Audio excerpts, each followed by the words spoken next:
new revolutions for a small planet, the analogy I made was like the hero's journey, in that we have to go through the dark underworld, the passage of maturity and of the kind of self-initiation before we can get through to the light, or pass through. And as I stated, the sense is that we are going through a global initiatory period now, or dark night of the soul, towards that end. And so I do focus on some of the let's say the micro issues in the world, because of my background in sociology. I look at the systems and how the systems operate. So when you have the financial systems, educational systems, the systems of the civil society, and when you see these in their disruptions or in their dysfunction, then obviously you have the result of seeing a very kind of dark picture. At the same time, like if you went to a museum to look at a picture and you stood like 1 inch from a canvas, you would see probably the square inch in front of you. You wouldn't see the whole picture. By standing back, you get more of a pattern.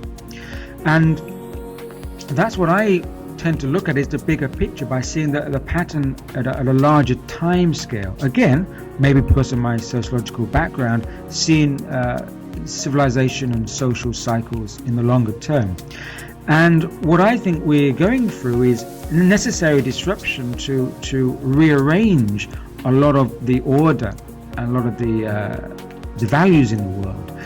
And I actually think the time we're going through now will be looked back on by our descendants as being as important as the time when we moved from a flat earth to a round earth.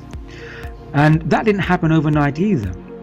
And what is crucial to these, we can call them revolutionary moments. I don't always mean revolutionary in terms of a kind of bloody revolution. The revolution in the way we change our perception and our perspectives. And that's what we need to change first. Unless we can have a revolution in the way we perceive the world and the way we see ourselves in the world, then we will never permanently have a change of systems for the better. And so that hope comes from seeing that we are going through the disruptions on the ground that are playing out as a response to changing human needs, human perceptions, and a different kind of global order coming into play around the world, and awakening civil society. So it's all part of the mix in order to go through a rearrangement.